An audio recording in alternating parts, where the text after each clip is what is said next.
and welcome to this Broome-Isa Trip Reports video. Today we're going to discuss a more somber topic, and that is the topic of the aircraft and airlines that did not survive, unfortunately, the COVID-19 period.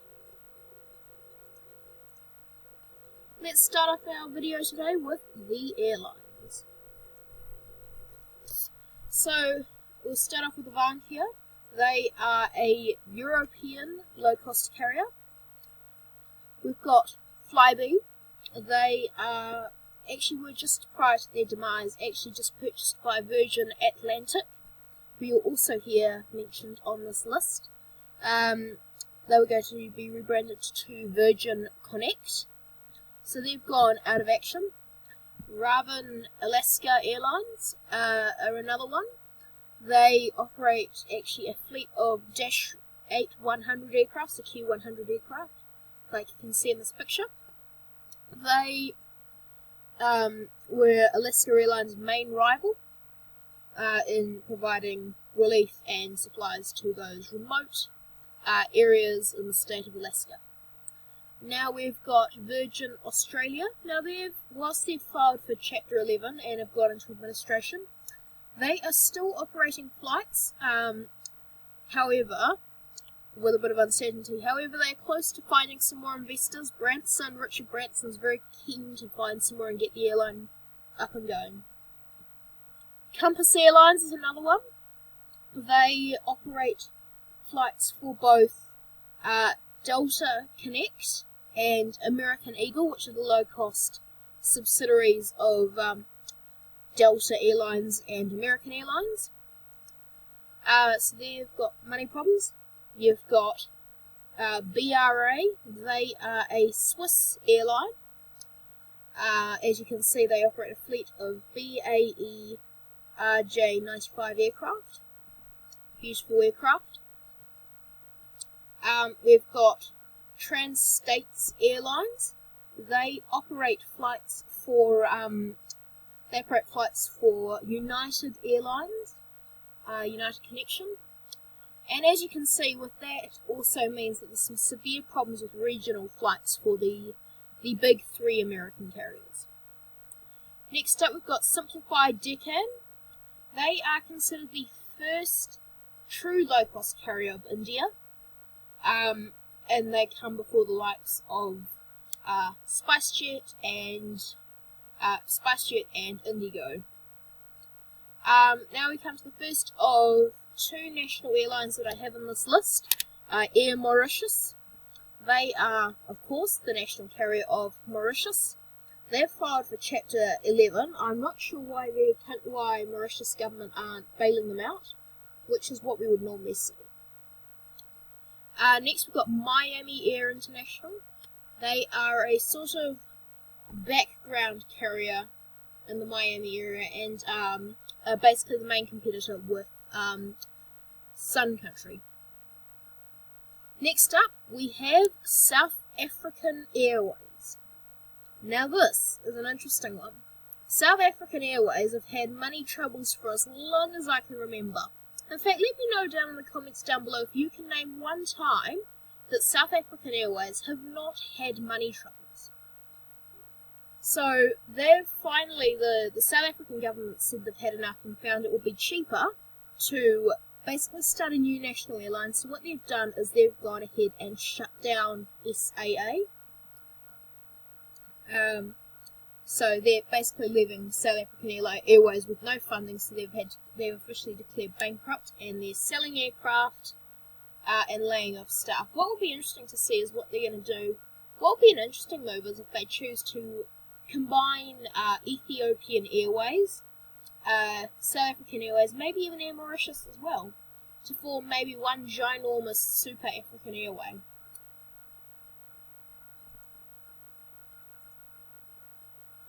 Let's now discuss the aircraft. First up, we have the true ginormous Flying Dutchman, the KLM Boeing 747-400 Combi. This one has actually been brought back. They were retired, but they've been brought back for freight because, of course, they've got that Combi capacity. However, the Dash 400 variants are no more. Next up, we have the American Airlines 757-200. They are gone. It's not a surprise, they're starting to get to that age. Next up, we've got the American Airlines Boeing 767-300. I believe that's all they got. I don't think they got 400. They got rid of their 200s a while ago. And that has been pulled from service. To be honest, from reviews I've said it's not a great aircraft. In fact, one reviewer used the term no IFE on a 5-hour flight, only on American.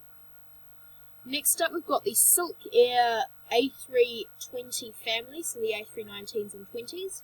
Silk Air were the low-cost subsidiary of the Singapore Airlines. They have retired them faster than it was supposed to. Silk Air were going to merge back with Singapore Airlines, but only with Boeing aircraft. So that meant that all of their Airbus family aircraft would be retired. Next up, we probably have the most concerning of the aircraft, the Air France A380.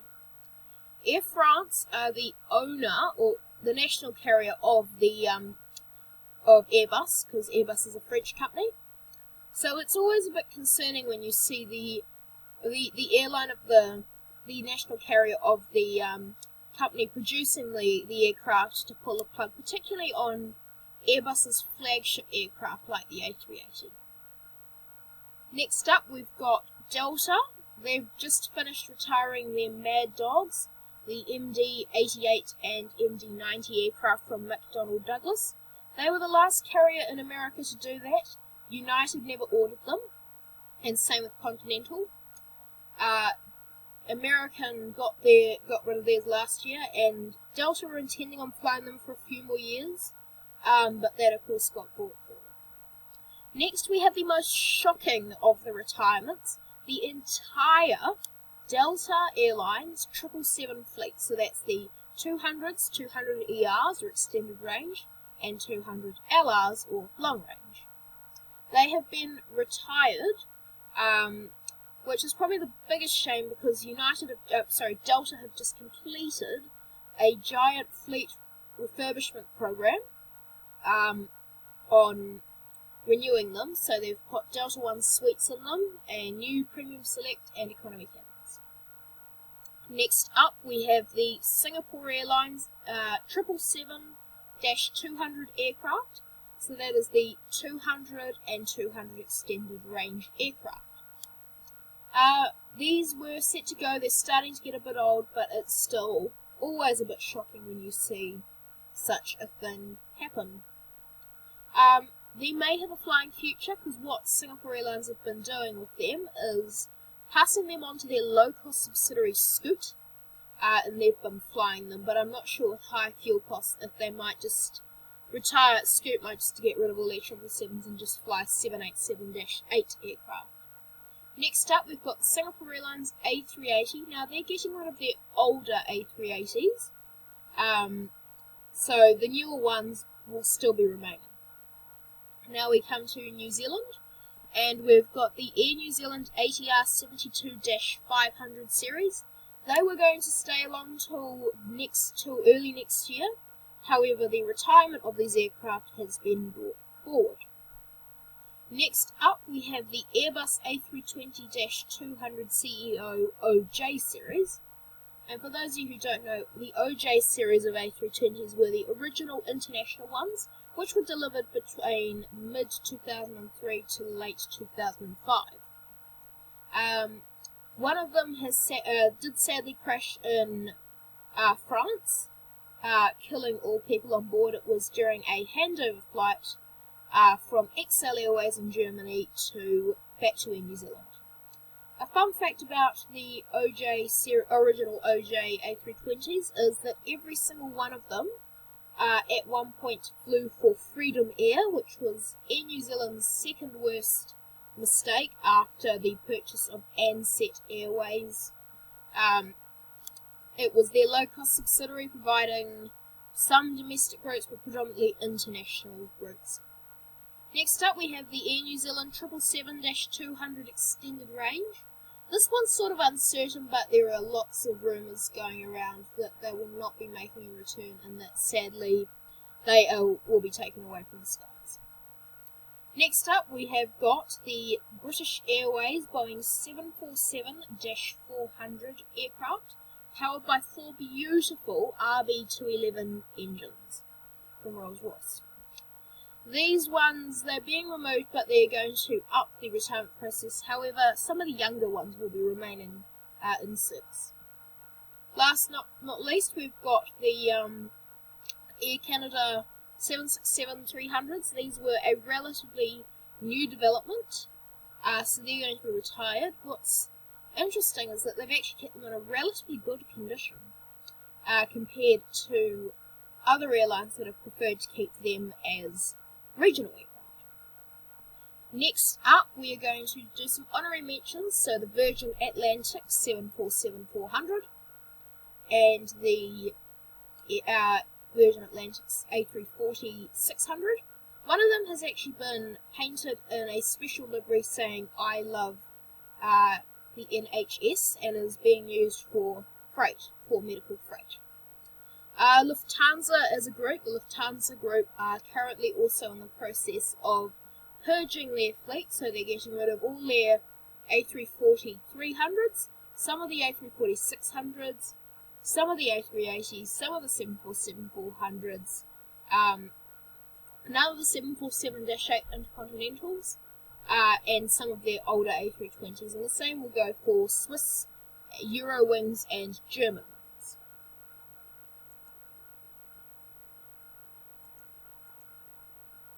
So let's talk about some other announcements quickly. For those of you who've been asking, I have now created a Facebook account. You can find me on Facebook under @JBI-Trip-Reports. So please do follow me there for some more aviation updates. However, you can also find my Twitter account with the same username of @JBI-Trip-Reports. Unfortunately, I will not be creating an account on any other software. I thank you for your understanding. And last but not least, a shout out to Joshua Langford. Thank you for watching, and keep watching. And if you would like one in future, then please do leave a comment, and I will pick my favourite one for the next video. So thank you very much for watching this James Broome-Isa Trip Report video.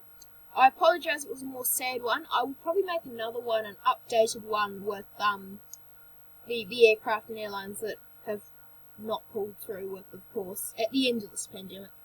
Thank you for watching, and I'll see you in the next video.